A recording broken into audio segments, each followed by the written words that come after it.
ప్రియమైన షలోం రాజ్య సువార్త వీక్షకులందరికీ యాషువా మెస్సయ నామంలో సమాధానము కలుగును గాక. ఈ దినమున మనము మెస్సయ యొక్క పునరుద్ధాన దినముల గురించి ధ్యానించుకుందాము. బైబిలు మనకు సరిగ్గా అర్థం కావాలంటే మొదట దినము ఎక్కడ ప్రారంభం అవుతుంది, ఎక్కడ ముగుస్తుంది అనే విషయాన్ని మనం క్షుణ్ణంగా అర్థం చేసుకోవాలి.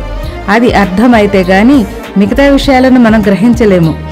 ఒకసారి ఆదికాండంలోనికి వెళదాము.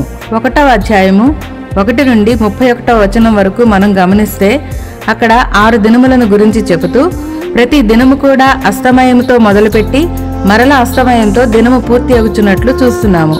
అంటే సూర్యుడు అస్తమించేది సాయంత్రం 6 గంటల నుండి, అలాగే ఉదయం కూడా అంటే వెలుగుగా ఉండేది కూడా 6 గంటల వరకే. అందుకే ఆయన అస్తమయమును ఉదయమును కలుగగా ఒక దినమాయను అని చెప్పారు. ఈ విషయం మనం గ్రహించినట్లయితే బైబిల్ గ్రంథమునందు ఏ విషయము మనం గ్రహించలేము. విశ్రాంతి దినము గురించి అందరికీ తెలుసు.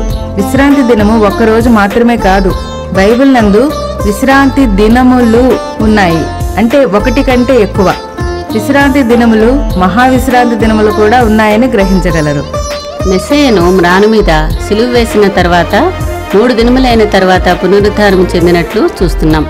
మత్తయి సువార్త 12వ అధ్యాయము 40వ వచనంలో యోనా 3 రాత్రింబగళ్ళు తిమింగలము కడుపులో ఎలాగుండెనో అలాగు మనుష్య కుమారుడు 3 రాత్రింబగళ్ళు భూగర్భములో ఉండును అన్న వాక్యం ప్రకారము మెస్సయ్య 3 దినములు భూగర్భంలో ఉన్నారు. యోహాను సువార్త 11వ అధ్యాయము 9వ వచనములో అందుకు యాషువా పగలు 12 గంటలున్నవి కదా అని చెప్తున్నారు. మరి 3 దినములు అంటే రోజుకు 24 గంటల చొప్పున 3 దినములు అంటే 72 గంటలు ఆయన భూగర్భంలో ఉండాలి. మరి లోకానుసారంగా గుడ్ ఫ్రైడే చేస్తున్నారు. అంటే శుక్రవారము మధ్యాహ్నం 3 గంటల నుండి మెస్సయ్యను సిలువ వేసినట్లుగా చెప్తున్నారు. అలాగైతే శుక్రవారము, శనివారము, ఆదివారము అయిపోయిన తర్వాత కదా ఆయన లేచేది. అంటే సోమవారము పునరుద్ధాన దినము చేయాలి. మరి అలా చేస్తున్నారా? మన ఇంట్లో ఎవరైనా పుట్టినరోజైనా అలాగే ఎవరిదైనా చనిపోయినా వారి దినములు మరుసటి సంవత్సరము అదే రోజున వస్తాయా? సంవత్సరము ఒక్కో దినము మరొక తేదీలోకి మార్పు చెందుతుంది. మరి మెస్సయ్యది మాత్రం ప్రతి సంవత్సరము శుక్రవారమే వస్తుంది. ఇది ఎలా సాధ్యం? దయచేసి ప్రతి ఒక్కరూ గ్రహించండి. ఇది రోమన్స్ చేసిన కుట్ర. మెస్సయ్య గారు బుధవారమున సిలువ వేయబడ్డారు. బుధవారము మధ్యాహ్నము 3 గంటల నుండి 3 దినములు ఆయన భూగర్భంలో ఉండాలి. అంటే బుధవారము అస్తమయము నుండి గురువారము అస్తమయం వరకు 1 దినం, అలాగే గురువారము అస్తమయము నుండి శుక్రవారం అస్తమయం వరకు 2వ దినము, శుక్రవారం అస్తమయము నుండి శనివారం అస్తమయం వరకు 3వ దినము, ఉదయం 6 గంటల వరకు ఉంటుంది. అంటే మెస్సయ్య శనివారము 3 గంటల నుండి 6 గంటల్లోపు ఆయన పునరుద్ధానము జరిగిందని ప్రతి ఒక్కరూ గ్రహించగలరు. దానియేలు 9వ అధ్యాయము 27వ వచనములో అర్ధవారమునకు బలిని నైవేద్యమును నిలిపివేయును అని వ్రాయబడి ఉన్నది. అర్ధవారము అనగా బుధవారం. యావే తండ్రి చేసిన ప్రతి ముఖ్య కార్యము కూడా విశ్రాంతి దినమునే చేశారు. యావే తండ్రి విశ్రాంతి దినమున ఏమేం చేశారో గమనిద్దాం. నిర్గమాకాండము 24వ అధ్యాయము 16వ వచనములో 7వ దినమున ఆయన మేఘములో నుండి మోషేను పిలిచి మందసమును గురించి చెప్పారు. అలాగే మెస్సయ్య కొండ మీద రూపాంతరము చెందటం కూడా విశ్రాంతి దినమునందే జరిగినది. మత్తయి సువార్త 17వ అధ్యాయము 1వ వచనములో 6 దినములైన తర్వాత యాషువా పేతురును, యాకోబును, అతని సహోదరుడైన యోహానును వెంటబెట్టుకుని ఒక కొండ మీదకి ఏకాంతముగా పోయి వారి ఎదుట రూపాంతరము పొందెను అని కూడా చూస్తున్నాం.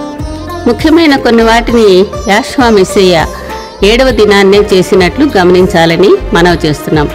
ఇంకా పునరుద్ధాన దినం గురించి మరికొన్ని మర్మాలను వచ్చే ఎపిసోడ్లో తెలుసుకుందాం. అందరికీ యాషువా మెస్సయ్య నామంలో వందనములు. షలోం.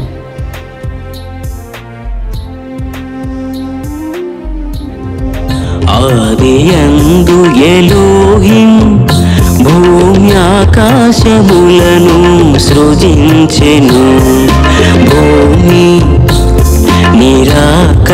నిరాకారముగాను శూన్యముగాను ఉండెను. చీకటి అగాధ జలము పైన కమ్మియుండెను. ఎలోహిం ఆత్మ జలముల పైన అల్లాడుచుండెను.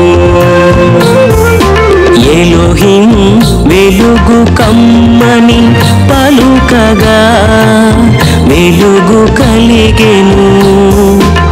వెలుగు మంచిదైనట్టు ఎలోహిం చూచెను. ఎలోహిం వెలుగును చీకటిని వేరుపరచెను.